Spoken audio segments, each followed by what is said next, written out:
L'invité du Tribune des Bakaji pour cette édition n'est autre que le pasteur JC Moulamba, Papa Solution de l'ACK Njili quartier 8. Oui, je parle de l'ACK quartier 8. Nous sommes là, nous les Bakaji de la presse, pour toujours vous offrir les informations des hautes factures. Na iye elongo na ndeko na ngai oya zabongo mwasi na kata Tribune des Bakaji nature ndisu tozo lobele longo na pasteur na maïmatali vraiment politique na église. Bonjour Nature. Tu vas bien? Et l'autre est mis ici sur le pasteur a dit sur pasteur je sais une fois de plus bonjour à vous qui nous suivez de partout. Vous êtes bel et bien la mission de nos Tribune des Bakaji que reçoit aujourd'hui le pasteur JC Moulamba, Papa Solution, pasteur responsable de l'ACK Njili du quartier 8. Naingi Torobeta Masolo et Talibongo politique église. Tous comprendre pourquoi si jeune le lot tous comprendre église et comme la tendance est politique. Tous batté mais bango basunga biso lokola bazo vrai na kati ya mosala nzambe basunga biso na bino longo to ba le pourquoi makambo est comme merci Myriam. Merci beaucoup Nature. Bonjour pasteur. Bonjour ma soeur. Vous allez bien? Par la grâce de Dieu on tient. Biso toye bibino za papa na biso ACK mais na biso misusu pe ba ebio benzate ba kosa pour découvrir pasteur JC Moulamba azanani asalaka réellement nini awana Njili. Le pasteur Jean-Claude Moulamba, il est pasteur responsable de l'ACK Njili quartier 8, église locale de Njili quartier 8, une grande communauté qui est dirigée par notre père spirituel, l'évêque Pascal Mokuna. J'ai la charge de l'ACK Njili quartier 8. En dehors d'être pasteur, je suis médecin. Je suis médecin, alors c'est ça, ce que je fais, un temps de prêtre le brebis, que mon père spirituel m'a donné la charge dans la commune d'Njili. C'est quoi le pasteur est-ce que dans le ministère, dans le musala qui médecin, vous exercez convenablement, tout qui m'a pensé ngambouana mususu? Non, c'est pas pour tout le Paul Azaki vivant autour de Paul. Paul Azaki attaque au Salam dans Zambie, c'était l'apôtre des gentils. Il voyageait partout. Mais Paul était faiseur de tentes. Il disait quoi? Pour ne pas être à la charge de ma fidèle. Pour ne pas peser sur les fidèles. Et comme donc Dieu nous a donné quand même l'intelligence en grandissant. On était dans 4 parents, on était autant que ça nous classe. Bazaki nos objectifs to comme battre. Objectif na bango pe objectif na ngazaki kena comme médecin. Et je suis venu médecin et Dieu a fait grâce dans la médecine, il m'a appelé dans l'œuvre. Donc il y a un temps où j'exerce makamunange teleki munganga, il y a un temps où nzambe pa pesinga na exercer musala pour na repetre ba brebina. Alors, pasteur, sujet de la mission, maman, le journal de l'eau, ils ont vraiment bongo étali politique dans l'église. Est-ce que politique, et quoi ça n'a pas na basali nzambe bako ça la paix politique? Oui, basali nzambe bako ça la politique. Ce qu'on t'a dit na kati sacerdoce, na kati banganga nzambe na tango ya Yesu Christ na tango Bible, ezalaki na libota moko ya ba sacrificateur au bazaki destiné kaka pour na musala na nzambe na sacrificature. C'était les Lévites. Famille wana bango bakwa kosala eloko mususu te kaka kosala nzambe na musala na nzambe. Mais les autres pouvaient faire tout ce qu'ils pouvaient faire. Mabota no so bakwa kosala bangi basala. Ce que mutu a bengami na sacrificature, a bengami nganga nzambe, o nzamba che na mission wana, afsala musala wana, il n'a pas le droit d'aller faire la politique. Mais l'autre personne, mutu mususu, comme un simple fidèle, comme un simple évangéliste, autant mususu azana ministère te, ndamba peseli kabo, ana doa prophétie, ana doa kosala mamaka mususu. Il peut faire la politique, il n'y a rien qui lui interdit. Parce que la politique, ce qu'on t'a bien, même la parole de Dieu, toute la parole de Dieu, politique est anakati. On avait des rois. Ce roi-là qui gérait le royaume, il faisait quoi? Il faisait la politique. C'est la politique, nakati a royauté. Dieu a appelé quelqu'un roi, il a appelé quelqu'un juge. Et bon, on a moukanda nzambi bazo baba juge. Les juges étaient qui?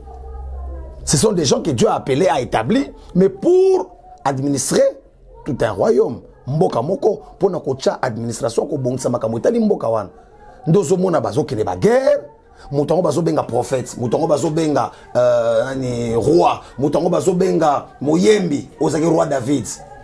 Mais roi David gérait mboka Et à un moment, il prophétisait. Et à un moment, donc, il y a des gens que Dieu a mis à part pour le sacrificature, pour la sacrificature. Il y a aussi de ceux-là que Dieu a mis à part pour nous gérer Makambo et Makamamboka. Ok, pasteur Jussi Moulamba, merci pour la réponse.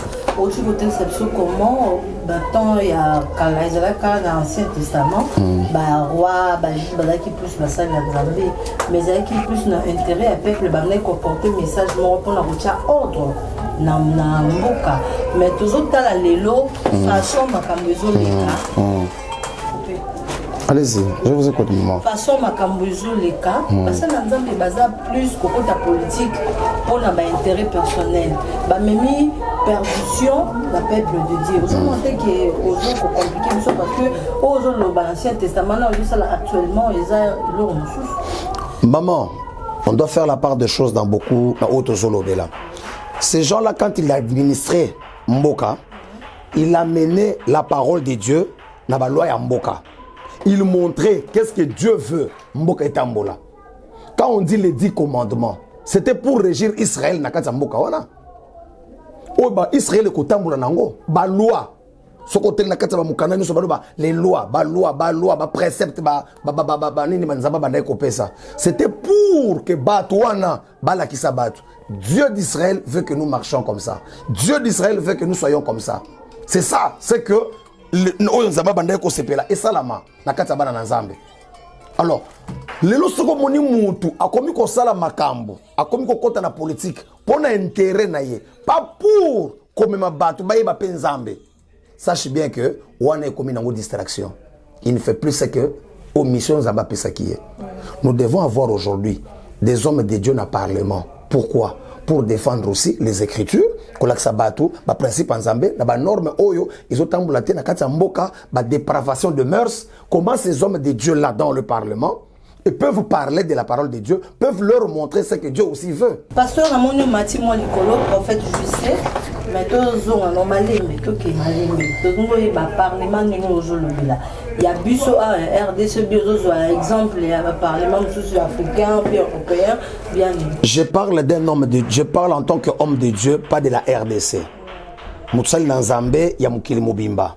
Je ne suis pas seulement pasteur pour la RDC. Si je vais dans n'importe quel pays, des pays du monde, on me reçoit comme un homme de Dieu. Donc je parle dans tous les parlements du monde. Naba gouvernement ya Mukili, Naba Sénat ya Mukili, Naba Assemblée provinciale ya Mukili. Nous devons avoir aussi des hommes qui parlent de la chose de Dieu. Pourquoi les lots, par exemple, tout à l'heure, tous ont en Kinshasa, tant que nous avons une période de confinement. Pourquoi l'instance à l'Ikolo et à Mboka présidence, ils ont besoin de l'église? On veut avoir aussi la vie de l'église. On veut dire qu'est-ce que l'église peut nous aider dans Katia Makambo. Quelle est la part de l'église dans ces choses? On a invité qui? On a invité Baba Pagan, on a invité les pasteurs. Et ça entre dans la politique du pays.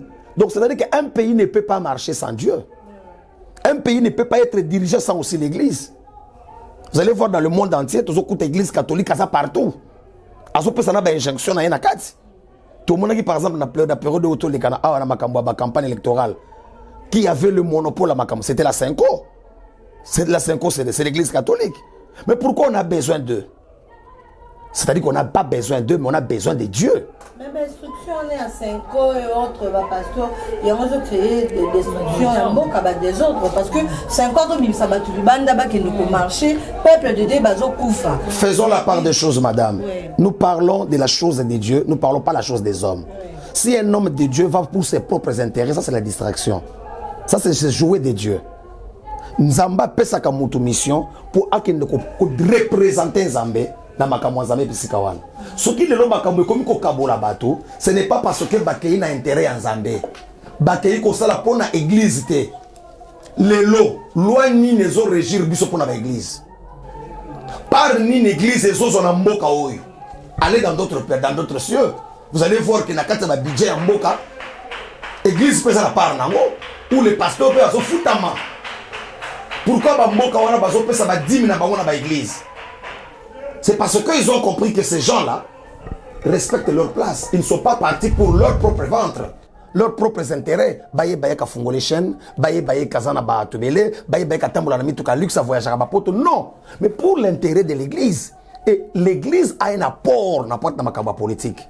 Mais ce qui bobani komona batu bazo bundana na makamba politique, bazaba dans Zambé, c'est la distraction.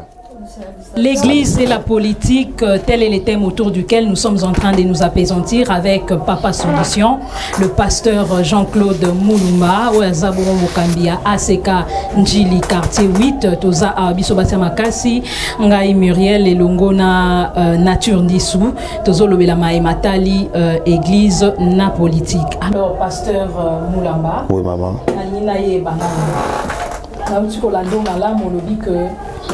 Un pays ne peut pas fonctionner sans l'église. Oui.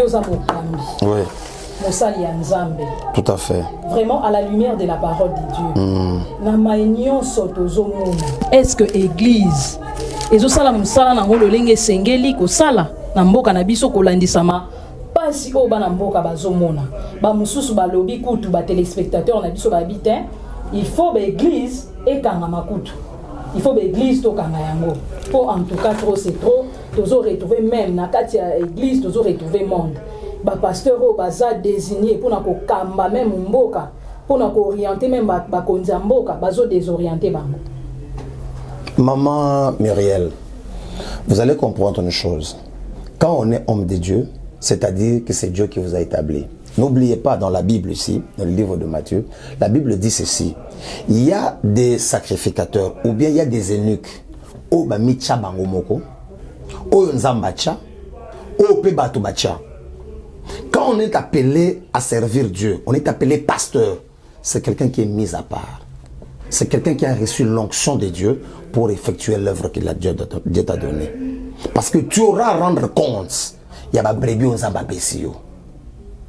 Zamba Pessa mis au charge. Même bateau politique, ce sont des hommes qui exercent la politique. Ces gens-là, c'est nous qui les gérons en tant que leurs pasteurs. Tout ça, pasteur Nabango. Ils ont quand même la droit de se soumettre à l'absolu que Basai na Zambé.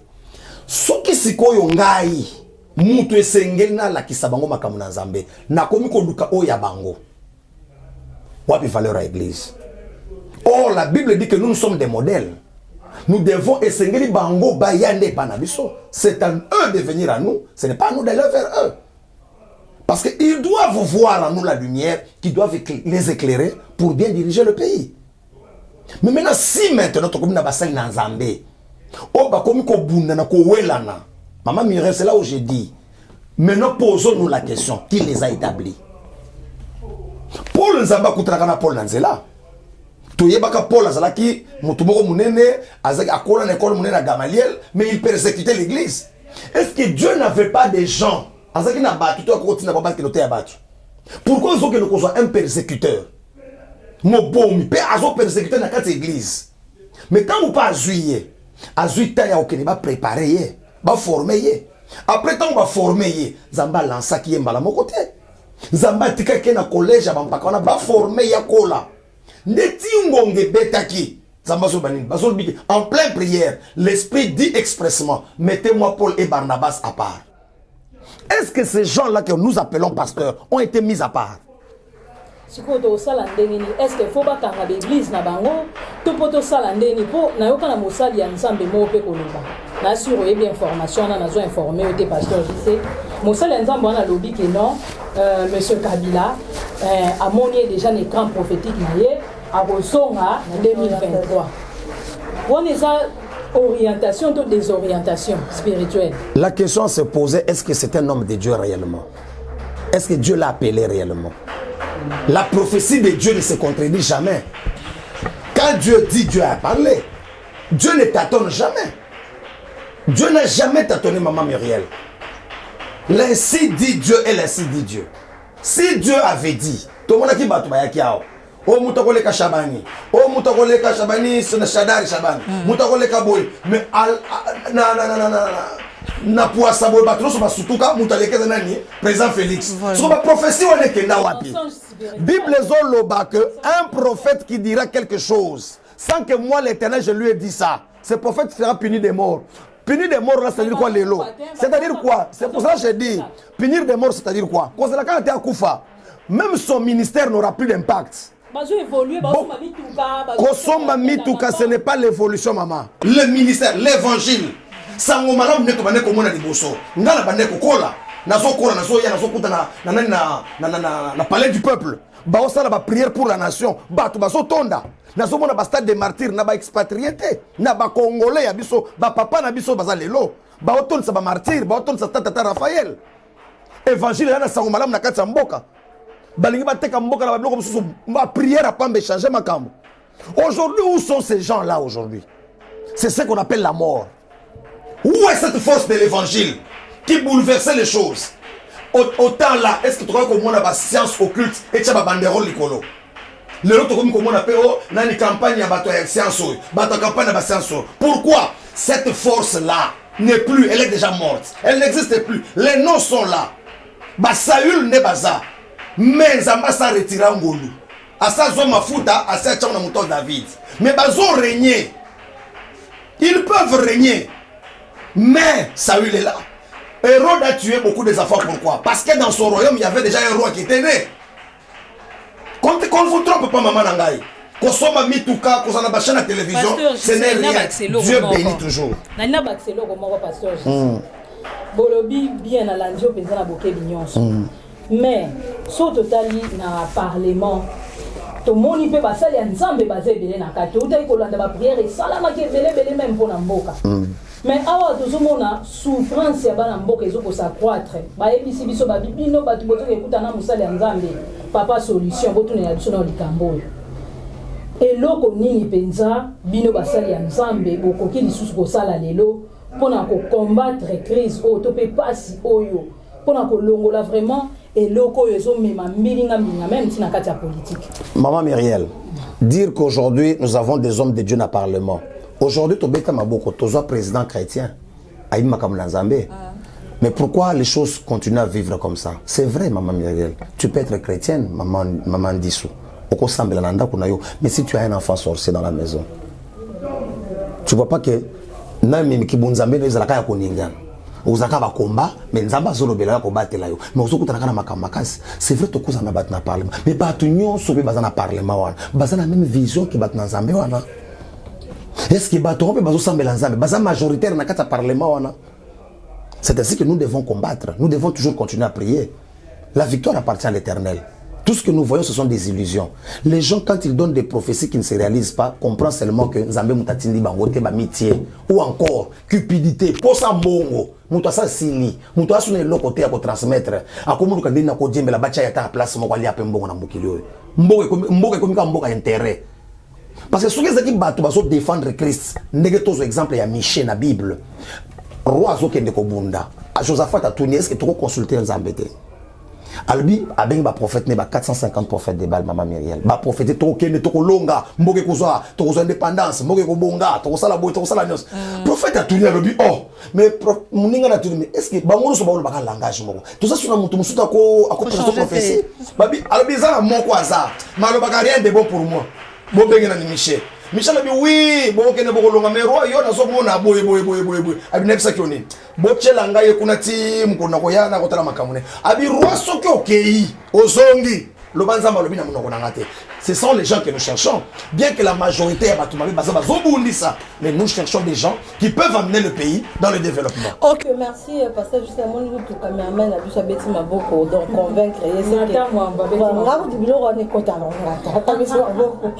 OK dans droit chemin pasteur juste Moulamba au tu le bat très bien nani ngako pour moi qui métier n'aurait côté la maman mais moi maillé les amis on l'a vu que bando qui basé belenga zuka na balusion on a traduit en bando qui basé tout autour il y a parlement pourquoi pas qu'on dénoncer bango ou dénoncer que moto de profession et à lokuta tant il y a d'autres courage à les canabatando iki pour na prophétiser par rapport ya mboka par rapport ya président de la République bino ba réserve wana o nzamba bombi ba pasteur Azaf ba pasteur JC Moulamba boko kobima pe bo dénoncer peuple de Dieu ayeba pour tout le monde bino bozala la silence bo bimisi a peut to mona et longo nazomona moi génération moi comme ko disparaître ba père spirituel ba komi ko kita moi c'est ba moi génération moi ezo mata pour car bêtise ba bimi na mitema ba pourquoi pas ko dénoncer. Maman, nous devons savoir une chose. Ensemble, vous appelez les réserves. Un réserve, c'est qui? C'est quelqu'un qu'on prépare pour remplacer celui qui n'a pas bien travaillé ou bien qui a travaillé, qui est épuisé. N'allez pas le mettre directement avec les épuisés pour qu'on puisse aussi l'épuiser. Tous de la moutonne ici là. Tout le monde n'a pas sa zokende là. Baye bakouti nzete zobotate. Après beaucoup d'années. Abi mais couper cet arbre parce qu'il ne produit rien. Il occupe inutilement le terrain. Mais moutabana ko sala musala binine. Non. To pesa mo sultan.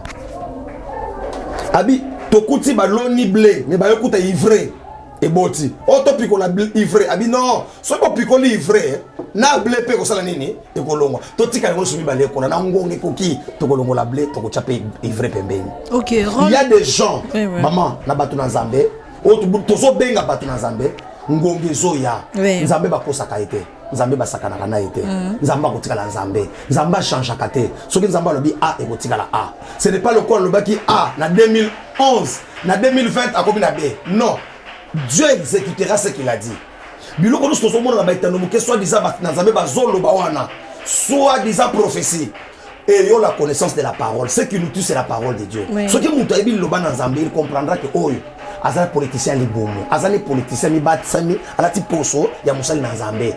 Aluka ndepesa kolia espoir ya souté parce que ce qu'on a dit bien mutu bozo pesa exemple wana autrefois après ça prophétie mabe ya liwa ya même ya mutu on le laisse affaire on a pouvoir ba image ça les lois sont pas qu'on a pouvoir c'est pour dire que quand quelqu'un a faim il peut exercer toute la main de munoko na yepo na kosenga mutu sala nini.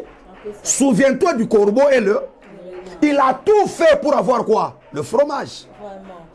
Pasteur, je te remercie. Bon, comme on attend la vérité, c'est le temps de la vérité. Tout ça va vous makam. Au-dessus de ça exemple, il y a un de repos en attendant le prophète Denis Les.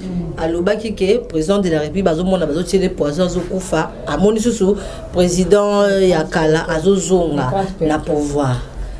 To super exemple il y a père spirituel na yo papa évêque Pascal on a respecté la mingi mais mon sala eza mon sala faut ko sembola objectif na pesa ko sembola yango papa évêque bazara kita mata na ancien président bakiti ba mati entendre clair comme ça pas président Sikakoti papa Faji Béton président la biso a changé langage ozomona te que et ça va mabe yoza na kati ya seka eloko wana ozokozwa yango ndenge nini tant que moi avec Pascal Mukuna omoni moi changement ya climat wana papa lobi makamsusu azongi ye pas oluka biftek. Merci maman. Nazoba dans la deuxième question. Il y a papa nangana banana papa nanga mulimu. Cet homme avait prêché la parole de Dieu que peut-être beaucoup de gens n'ont pas compris. Il a dit ceci, dans le livre de Romains, il a dit que l'Église ne travaille qu'avec le pouvoir établi. Ce qui est le pouvoir bachango, ate outi na fraude, ate outi na ndenge so bakosa la wana. Ce qui nzamba lingi pouvoir wana ezalate, moyen zala. Mais ce qui est le tomoni pouvoir wana ezali, c'est-à-dire que Dieu a accepté. Toute autorité vient de qui? De Dieu. Alors, si moi, Église, bachelingai Félix nani président nani Kabila na pouvoir, je le soutiendrai, je le mènerai, je prierai pour lui, parce que c'est mon président, c'est celui qui engage le pays, qui m'engage dans le monde entier. C'est Dieu qui l'a établi. Mukolope Nzamba Longoliye, na benani na balusi Mukongo. Je tourne la page. Tu comprends? Là je tourne maman. Maintenant je m'engage à celui que l'Éternel va établir. Qu'on s'attaque. Maintenant c'est ça maman Myriel, comprenez une chose. Il n'a pas... Écoutez, c'est-à-dire quoi? C'est-à-dire quoi? Je ne défends pas le mal, je défends les Écritures. Il ne s'est pas attaqué. Il s'est attaqué au président. Pourquoi? Parce que lorsque le pouvoir s'arrête, la personne aussi s'arrête. Il n'a plus droit de s'ingérer. Mais quand il a remarqué que Dieu a établi notre personne et la personne qui était auparavant commence à s'ingérer, à mettre obstacle, na oyo nzambe atie tokotelemela yango neti yo mama Myriel lelo balongoli yo na musala okei to balongoli yo te batie bakamati biso batie la place na yo siko rôle na yo o bande kosala wana ekatani to ezo continuer nana abandi kosala musala place wana mama biso n'est-ce pas siko bazomona yo ozalaka kwa kopesa ordre na place ya mama biso sa fandi place wana mais yo zo pesa ordre même ba cameraman ba na sima ba te ezalaka te jamais yo so longwe makambo no pesa longwe tika pe muninga sala musala to mona pende muninga kosala c'est ça la réaction de l'évêque Pascal Mukuna. Mais la Bible dit quoi? Que les faibles, que les forts soutiennent les faibles, non? Dans Minito, Joseph Kabila, à une époque, il y a faiblesse. Voilà. Normalement, il est soutenir, il est fait. Maintenant, qu'est-ce écoutez, ozomona ba komi ko bimisa biloko e komi ko sala ma pourquoi maman? Vous comprendre une chose. C'est la rancune. Vous comprendre? Ce qui te lié yo yeba ikolia te ya yo esili ya moninga etikali okomotana ndenge moninga zo continuer kolia e bano sala motema passe na zolo makamoteka bale nazo pesa ndenge exemple par rapport à ndenge bolobi balia na pesa ndenge tofandi boye mama zo $100 zo 200 siko yo ke mbala mona 200 na yo oke pesa likango na yo moninga atikali abandi ko investir na sobi ba mituka siko komofanda toliaka yekutu aliaka kolekanga o meboleka 200 mais ya développer bien. Yo lié ma bé, comment est-ce qu'on peut me faire moninga? Entre guillemets, je ne t'ai pas là-bas. Vous comprenez une chose? Le problème c'est quoi? Soutenir les faibles. On soutient quel faible? Mais c'est ce faible-là qui vous montre que je suis devenu faible. J'ai un problème, j'ai une difficulté, soutenez-moi. Mais quand tu es faible, mais tu as quand même le courage d'attaquer les autres, de détruire les autres, de ne pas vouloir que la démocratie soit assise. Tu es faible.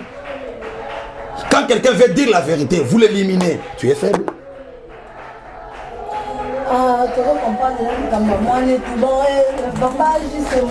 Te mama disuli kama mwana tuweza kuna te.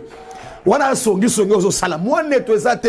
Moi je suis l'église au milieu du village. Je ne parlerai que la parole de Dieu. Maman, l'église par rapport à ceux-là que nous appelons dirigeants, peut-être qu'ils sont sortis, qui ne sont plus dans la lignée. Donc n'amenez pas tout le monde dans la vision que eux sont en train de nous amener. Non, maman. Ce qui est sobimi, qu'on ne croit pas que bateau soit batikali babimi. Ngana kosa la kindumba na église, ce n'est pas que bandimi na soba la kindumba. Ce n'est pas que bandimi soba na ba la kindumba maman Myriel. Ce qui bango ba BBC, balingi ba mema onde bazo mema wana, kolo église azali, église za ya motu te. Église basala ka jamais élection. Non, c'est Dieu qui vous dit bo sambela bo. Même si vous êtes dans l'église catholique. Si ça ka bazo sambela ba otala o filmer ni ne komata na la prière. Mais si ko koma ya biso komi nanu oyo mande silité. Oyo bolongo liye peso. Oya kangili ngenda bino pesa lingenda te. Ko ba sala lingenda e lingenda. Bon, biloko biso to bande ko kan biso kala.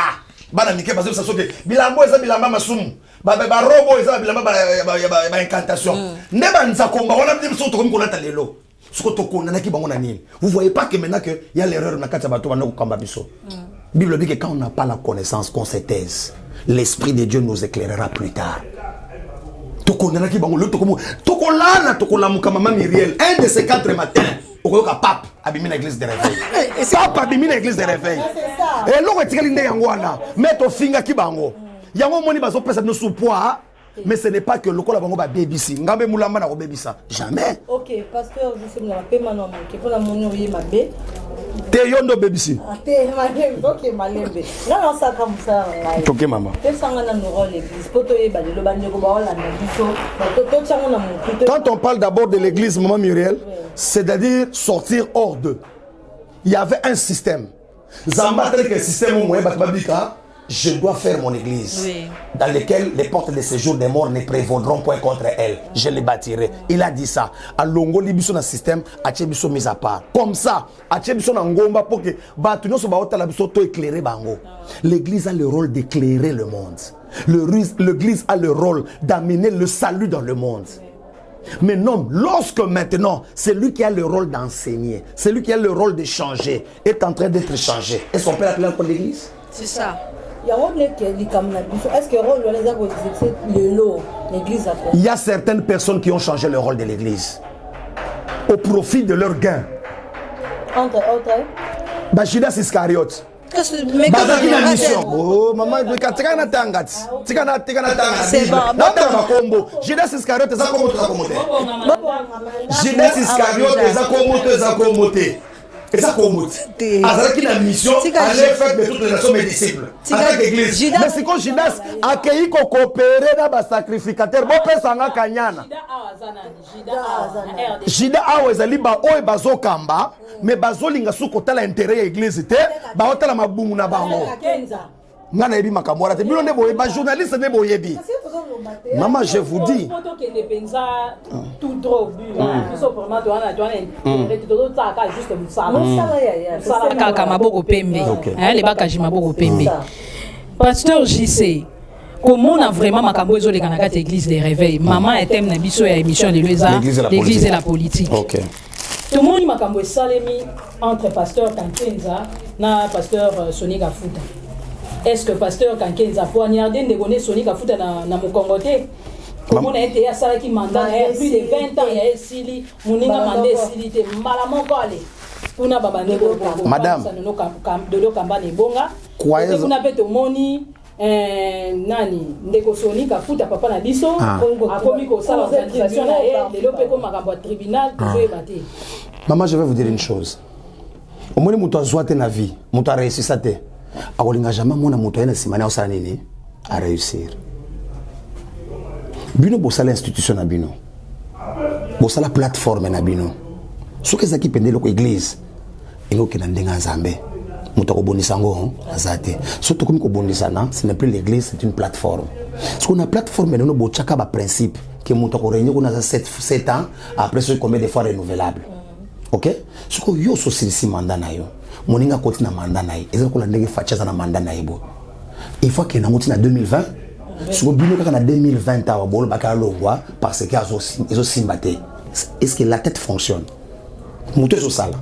Donc quelque part ils ont violé statut église des réveils. Kasi bango monde ba chabilo na bangoti. Deuxièmement, tout qu'il y a la logique à chose maman. Qui peut diriger une église des réveils? Parce que l'église des réveils, c'est une église qui a beaucoup de Congo. Mais c'est celui qui a quand même l'expérience. C'est lui qui a la connaissance. Afani, Azo dirigé Pébat. Est-ce que monsieur Obobé Kankenza, il a combien d'églises? Est-ce que lui-même a une église? Ce n'est pas l'évêque, c'est monsieur. Monsieur. Mais c'est un monsieur, ce n'est pas une dame. Mais dans le cadre de l'église. C'est un monsieur. Je vous appelle madame, je peux vous appeler madame, ce n'est pas un péché. C'est dans le signe de respect. N'a pas d'excellence. Oui, c'est un monsieur, monsieur Pascal Moukoula. Je peux l'appeler comme ça. Je peux l'appeler frère. Au son qu'il est Shekina Atobeli Dioka, frère Dioka. Il ne se fâche pas. Il sait que je suis un frère. Donc c'est pour dire ceci. C'est pour dire que ne peut diriger. Moutou Asakamba peut battre. Yo za l'église boni na Congo. Pour ba bengo mukanga l'église à réveil. Non c'est na mutu pe sala. Ce ko mutu bino bozo chaoyo. Doctorat tala. Mut ata za na ba doctorat na yo. Mutu bozo chaoyo. Azana ba église boni na mboko. Dodo Kamba. Yango ba msuku. Azana ba église boni na mukili oyo. Azana charge nini na mukili oyo. Ko kamba batu nyonso wana. Peut-être batu pozo kamba wana. Iza bato bazana expérience peut-être koleka yo. N'oubliez pas que l'expérience aussi est nécessaire. Est nécessaire. David. Non, maman. Tant que la logique à chose. C'est ça leur propre. Mais mais c'est une expérience. Maman, Zamba kopé so loko, akopé so na bonne. Pourquoi Salomon a servi sagesse? Il n'avait pas l'expérience. Il a demandé la sagesse. Il était un enfant. Dieu. Ah, moi, les amis, on a bango, hein. Voilà pourquoi, tous les gens ont des ordres de salanini, ils ont continué. Bobundi, c'est l'eau qu'on a bien moko bo tchaki. Bozo kata, bozo siye branche, ou bien moko bo fandeli. Yeb sanga boko ya to boko ya te. Mbuma na bino ya kolia, ne bozo nyata na se. Ce sont eux-mêmes qui ont bâti, qui le détruisent. Si vous m'invitez pour aller voir tout ce que vous faites, et donc ancien peu oui, il est parmi les cofondateurs. Il est cofondateur de l'église de réveil. Il est allé observer. Qui vous a dit que ce que Moutafandi, il est d'accord avec tout ce qui s'est fait? Non. Il y a des choses, il y a ses points de vue. Peut-être qu'il ne s'est pas encore prononcé, il va se prononcer. Donnez-lui le temps. C'est un homme sage, il est réfléchi. Peut-être pas so benga bango déjà dans coulisses bazo solo là ngana to yebite. Chaque chose madame maman omoni mutu na mutu omoni mukuna lobaka na sala ka eloko selon ndenge nzamba lobeli ngai. Ce que Dieu me dit que attaquer boy il attaque. Mais si Dieu ne l'a pas encore donné ce mandat d'aller faire quelque chose, tu peux le faire dans le bon temps, mais le col nzambe a pesi temps wanate et tomber dans l'échec. Mais ça bien. Aux ça les locaux qui n'est pas dans, c'est comme dans le mariage, maman Myriel. Tu solo la kango. Tu vas te marier avant le temps. Tu rencontreras des combats où yokomo ka posa ko divorcer pendant que libala ya yo, mais au bala on attend wana mabe. Et côte na ta ya bitumba. Azo hérité pouvoir na moment mboke za na kati ya makama ya passe ya désordre. Guerre na est, inflation ya mbongo, crise économique, tout ça, c'est le moment où azo hérité. Parce que tant azo hérité en wana. Est-ce qu'il s'était déjà préparé à ça? Non. Maintenant, il affronte. Maintenant, en affrontant, il y a des secousses par-ci, par-là. Nous ne dirons pas qu'il a encore échoué. Boutique, il a eu temps. Dans la vie, c'est comme ça. On agit par rapport au temps. Mais si tu agis avant le temps, ce n'est pas le temps. Après le temps, ce n'est pas aussi le temps. Donc, je ne sais pas. Peut-être dans un moment où il est pour parler avec ses frères. Voilà ce qu'on peut faire. Mais nous, on ne sait pas. Attendons le moment propice. C'est ce que moi, je peux dire par là. Donc, les frères, nos aînés, nos papas, ont fait des choses qui nous font la honte. Il faut le dire. Pour les autres, comme aussi la justice. C'est une honte. Mais nous, en notre tour, nous devons seulement prier. Tout ça, mélanzambe. Que oya change kamili mwabatu. À côté là-bas, va revenir à la raison. Batambousa église. Oui, pasteur, je sais. Bino moko mbilinga quand on est toujours dans la justice. Ba mususu bakini de la justice. Na kitangwa pasteur de Lokamba. Pasteur Albert Kankenza na pasteur Sonia Kafuta. Bakini meli déjà la justice. Nzambe o aza mosangi na bino nyonso. Pourquoi pena ko sangisa bino te? Bino pe batu boza nzinga bozotala. Bukukaki pe ko sala moi quelque chose. Et loko moko pona omema unité. Il n'y a pas de division chez Dieu. Il n'y a pas de division. Il y a de la Bible dit que toute chose concourt au bien de ceux qui aiment Dieu. Il y a des choses pour lesquelles Nzamba ko permettre ya azolinga salelo comme on a sima plutôt aux jugeants déjà mabé avant. On ne sait pas pourquoi Nzamba lingi bloka boye salama. Il n'y a rien de hasard auprès de Dieu. Si Dieu permet certaines choses, il sait ce qui va venir. Prions, restons en train d'observer l'Éternel, mais en priant, tout comme on a lobby, le pourquoi les fameux salamaki. Ce n'est pas le hasard. Église en Zambé ça divisé papa, maman nangai. Zamba ça divisé te. Zamba yebinga kamba église na ye. Ce qui ba tuni ba ko diviser, ba ko tana Zambé. Ça va ko tana ba. Ça va ko tana ba. Quelle est la justice? Ça là nous sommes ça. Beaucoup comme ça là. Mais le problème reste, c'est la parole de Dieu. Est-ce que la parole de Dieu vous autorise à cela? Batulaka, il y a sous question. Moïse a pesé du son loi tout que nous causons, a pesé du son ordre tout que nous allons être à divorce, tout que ça basse na biso batamboli mabe. Vous dites réponse à Yesu. Yesu a dit si bango boy. Ce que Moïse a kamata ki bino ka boy a pesé bino bo sala ka yango, c'est à cause de votre incrédulité. Mais la ibandeli, cela n'était pas ainsi. Quand Dieu a établi son église, ce n'était pas pour ces choses. Les secousses doivent venir entre enfants de Dieu. Parce que lorsque les enfants de Dieu s'assemblent, celles du diable aussi viennent. Satan a yaka pour nous combattre l'église. Mais biso batu il faut comprendre que tant makambo ezoya, le diable cherche quoi et qu'est-ce qu'il veut que nous devenions. To sangana, to bongisa. Mais ce qui est comme guerre, il est comme elongwe ya makambo ya intérêt l'église, et comme guerre individuelle. Bobinga ngo église te. Pasteur, voilà de la guerre ya batu. En quoi? Mais l'église dit. En quoi ceux qui vous regardent, les fidèles, peuvent encore faire confiance aux églises? Qu'ils continuent à prier, à écouter le message qui amène au salut. Oui. Laissez ces gens-là se battre pour leurs propres intérêts. Ça, c'est leur ventre. Ils cherchent l'argent.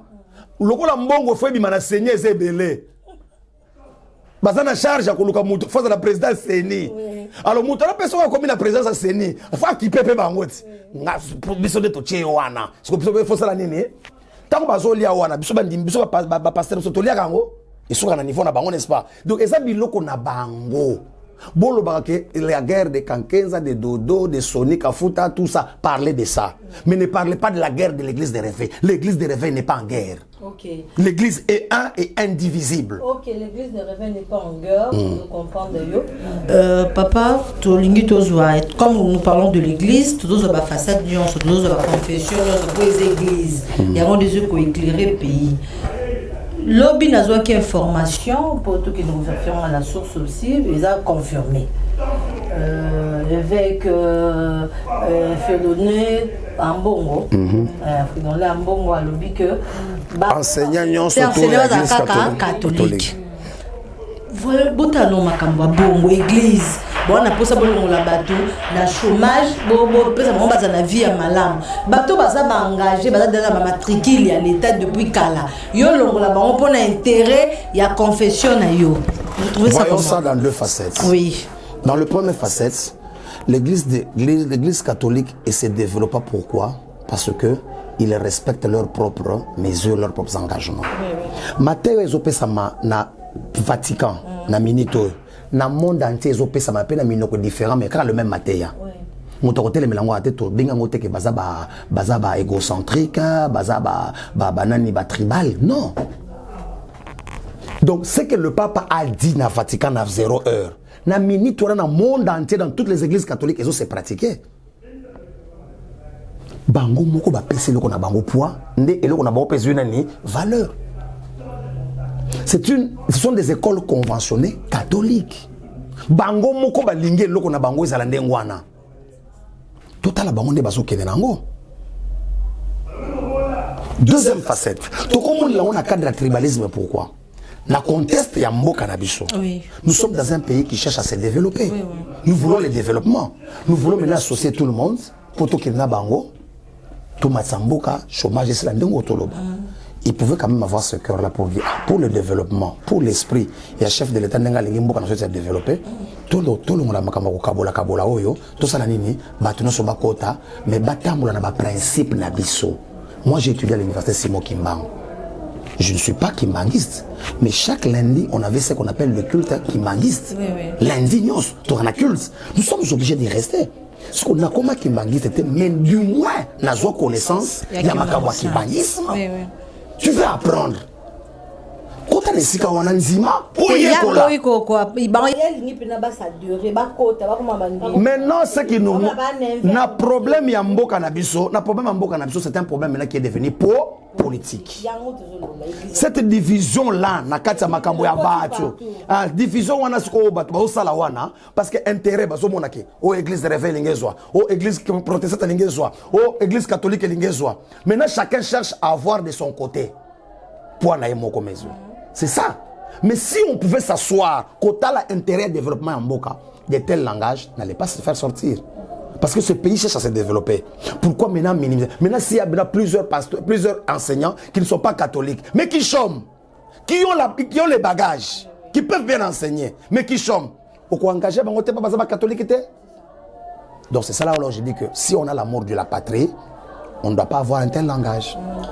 Pasteur Justin Moulamba, madame, la grande communauté à Sika, vision avec Pascal Mpuna, papa Justin Moulamba dans la charge, il y a assez candidat du quartier 8.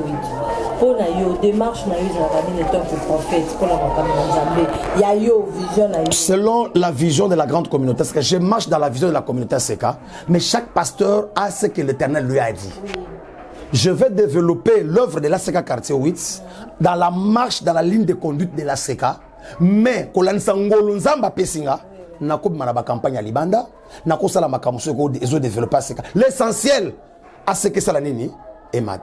Mais ko bimate ke na ko manex ngane na leki muku na Pascal, jamais. Ngana leki comité directeur, jamais. Comité directeur lobi ke na ACK so bo sala avant bo sala ngo bo avertir père spirituel.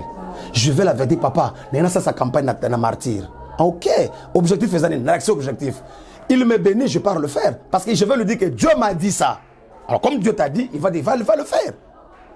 Donc j'ai une vision que Dieu m'a donnée par rapport au ministère à Pessinga. On a intégré la communauté ACK pour faire évoluer la communauté ACK. Donc je pense que c'est ça ma mère. Oui, pasteur, je sais que comme il pense à souka, tout ce qui m'a dit, moi moi me pousser, ce qui m'a dit,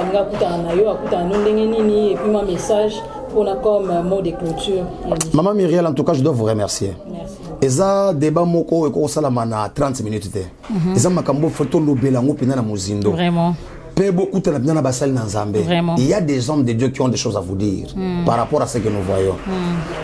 Tout ce que nous voyons n'est pas acclamé. Il y a à corriger, il y a aussi à prier pour cela. il y a aussi à condamner. Prophétie ne se peut ça, mais ça prophétie. Nous avons extravagance, audace. Mais une prophétie, Bible Zoloba, on reconnaît un prophète lorsqu'il déclare et la chose arrive. Mais il y a eu un combat, mais il y a une prophétie. Tondi makaka ya ofandi bona so mona mama moko comme on a Miriel a Hollandanga Miriel baza boni na Congo oyo azwa mayambela ba Miriel boni ba kombela mai wana to mona ke babuso bisalama na télévision wati mama habité papa na benga ki na kosa ki na obela nanga kotote onza ma modiri yo tout ça ce qu'on dit professionnel ndengini donc on doit comprendre que il y a des gens qui courent vite mais Dieu les a pas envoyés. Quant à moi le pasteur J.C. Moulamba, je suis à la SEC Angélique quartier 8.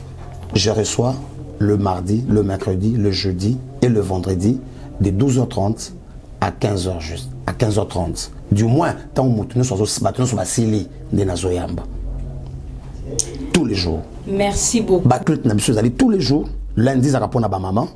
Mardi, mercredi, jeudi, vendredi. Toi, on a culte de 9h à 12h et on a pourquoi de 17h à 20h. Les dimanches, un seul culte de 6h30 à 10h30.